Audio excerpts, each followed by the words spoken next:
I think I'm going to award, at least currently, the Most Notorious Talker for being the hardest show to predict as of its third episode from this season. Because episode 1 through 3, each of them have done something completely different, and you'd almost be convinced it was a different anime. And I think for anyone who really got sold on the kind of edge factor of episode 2, I wouldn't be shocked if people are maybe disappointed by how silly and fun the third episode is. For me, I love it. Personally love just how silly or edgy this show can be at a moment's notice. And when you compare episode 1, pretty typical, nothing out of the ordinary, just a group of adventurers. Sure, they dropped the, yeah, he got betrayed line, but, you know, it's nothing too crazy. Episode 2, just pure edgy bliss, sold his friends into slavery. I mean, what else can you say? But episode 3, there was a little bit, and there was a couple of moments where it's like, oh, okay, we're getting intense. But we introduce Alma, who is the first member of the new party. And based on the opening, I guess my gut reaction was that she was kind of like more of a princessy type vibe. Like, hey, she was going to be a little more serious, a little more, I don't know, just not what we ended up getting. And she ranges from, I'll kick your ass, to I'm hungry, to I'm casually exposing secrets I shouldn't, to secretly big sis energy wants to bang her bro. And you heard me right. And if this episode just doesn't do it for you because of what you thought the show was going to be after the last episode, I get it. But the fact that we have probably a show that's going to bounce around episode 2 and 3, it sold me personally. Now, I do have full live reactions over on Patreon if you want some full and good thought to any of these Most Notorious Talker episodes. You know it's over there exclusively. So, Alma is a character I like. So, I'm not sure if his party's just going to be 3 people with him included. At least based on the opening, it looks like that could be. Honestly, I think 3 people would be more than enough. For being the weakest class, his talker skill quite buffed her insanely well. So she has an ability that, like, I guess maybe would allow her to increase her speed quadruple, though there's always the risk of ripping your muscles and shattering your bones if you go a little too crazy right away. So he buffs her, and it allows for her to go up to 6 times the speed, and his test was, in less than 10 seconds, go collect one of these rabbits. She grabs like all 13 or however many there was in 8.4 or 8.6 seconds. Insanely built different. And you see a moment like that and you say, you know what? He probably only needs 2 people that he needs to command, to be honest, to be a goddamn miniature army, because that's just insane. But if you... And I really recommend this. If you didn't watch this episode with headphones, go back to the initial meeting between these two. They have this, like, horror-level OST. It's not, like, pure horror, but it is something that I feel like I would have heard in an anime like Another or something. It's super creepy, it's super ominous, and just the way they cut away so abruptly to the silliest shit, and then they cut back to our boy Noel, resume playing the OST, was hilarious. Here's the thing. If the show was just, for the most part, what the first episode was, I don't really think this would be a show you have to watch this season. But after seeing episodes 2 and 3, I've seen 2 different sides to this show. On one hand, you have an MC who, if you screw him, he will screw over you just as hard, as seen by selling former teammates to slavery, and the rest is history.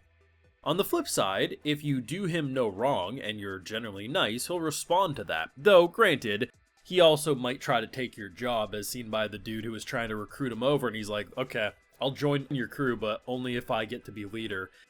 It's probably a good thing that Alma came when she did, because I feel like it's a democracy, and the fact that all of their members voted for Noel to be new leader because he's smarter, that boy almost got demoted, and he's the one who formed everything. It's brilliant. This show, I do think, especially with the third episode, is not going to be for everyone. Because I think there's going to be a large portion who came off of episode 2 foaming at the mouth being like, yes, this is my kind of edge. And don't get me wrong, I was right there with you. I think edge can be amazing. And our MC had that edge in him. This week, it's very much softer, it's sillier, it's funnier. But I'm good with that too. And I think there will be people who will be like me, being like, no, I like the balance and how silly, if not intense, it can be. But I would just say don't be shocked if a large portion think it's not what it set itself out to be last week. For me, I think that's good because I did not see this coming at all. And I think out of any show I've seen so far, while there's definitely been first episodes that I'm like, shit, I did not expect the show to be like this. Between 1 through 3, it's 3 different types of anime. And between 2 and 3, if they keep up that formula and never really go back to maybe the first episode, which I doubt they will, the first episode was definitely more of a bait and switch, the show's definitely going to click for me. Do I think it's going to be the best show of the season? Absolutely not. Do I think it's going to have maybe one of the more consistent visual productions? I actually think so. Like, character model wise, Noel's character model does dip a fair amount, and I think part of it's due to, like, he has, like, some pretty, like, impressive shoulders, and I feel like if you really pay attention, you can notice the inconsistencies. But man, the backdrops in this show are gorgeous. Whether it was when they were looking out at the town during the sunset, there was when they were training in the forest, or when they were on the cart ride, because their first big mission is going to be to take out a band of bandits, which is fantastic. The rocky landscape.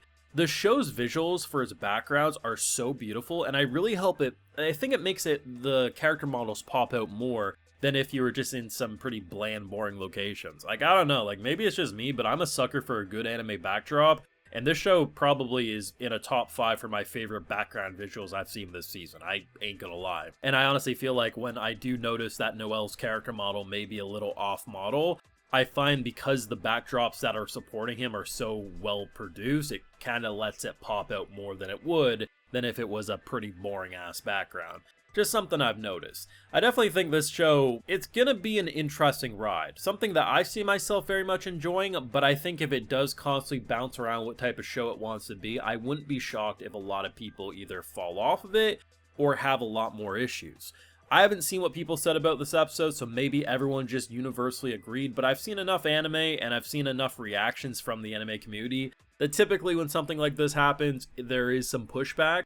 So that's my 2 cents in terms of, you know, just how I'm feeling. But I do think episode 2 is still the best episode that we've seen. However, I like the silliness, and I also like how they ended on a little more serious of a note. We go from a girl looking at his body, and I'm like, they ain't getting no sleep tonight, to actually kind of hit a little hard in terms of him feeling like he may never be as great as his grandfather. And honestly, I can't wait to see the next party member and where these two are going to go. Let me know what you're thinking, though. We definitely have a better idea of the kind of insanity this show might bring us. Do you enjoy both of the styles we've kind of seen so far, or do you kind of prefer if they went back more to episode 2s? Let me know down below. Be sure to leave a like if you enjoyed, subscribe if you're new around here, of course, ring that bell, and like I mentioned, we have full live reactions over on Patreon, and hey, while you're over there, I'll also give you a video shout out. Alright, so today we got Amy, Alcium, Joseph, Blue Wizard, Annoying Waffle, Jamabu, and we also have Anne. So I appreciate the support, everyone. Please take care. You know, have a good one.